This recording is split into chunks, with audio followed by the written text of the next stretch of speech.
যে আমার পিতৃপুরুষগণ এইভাবে নরক যন্ত্রণা ভোগ করছে, নরকগতি লাভ হয়েছে, তা যদি আমার মতন সন্তান থাকা সত্ত্বেও আমার পিতৃপুরুষগণকে এরকম নরক যন্ত্রণা ভোগ করতে হয়, তাহলে আমার মতো সন্তান থেকে কি লাভ?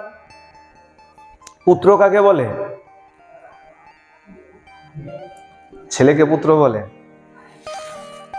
কেন বলে?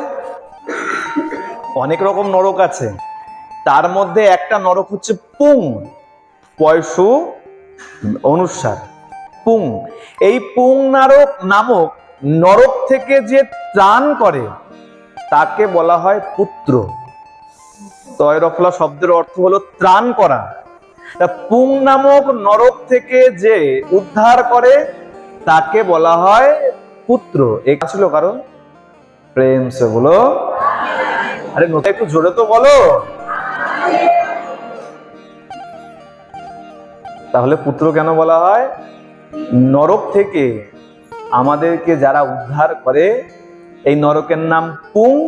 এই পুং নামক নরক থেকে যে ত্রাণ করে আমাদের, তার নাম হলো পুত্র।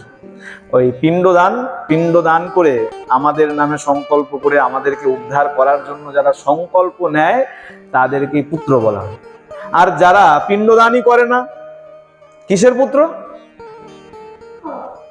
তর্পণের সময় যায়, মহালয়ার বিশেষ সময় যায়, আর তারপরেও কেউ হাতে ওই গঙ্গার জল, তিল, তুলসী নিয়ে পিতার উদ্দেশ্যে, পূর্বপুরুষের উদ্দেশ্যে যে নাই দিল, সে কিসের পুত্র?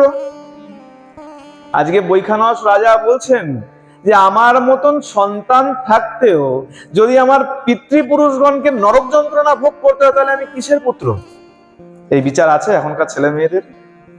হ্যাঁ, এখন তো বলে শ্রাদ্ধ শান্তি হলে মস্তক মুন্ডন পর্যন্ত করেন, শুনেছো তো? ঠিক তো? এখন বলে মাথা নেড়া পর্যন্ত হয়।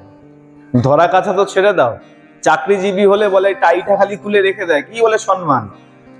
আরে মুখে ছাই পড়ুক তোমার ওরকম সম্মানের।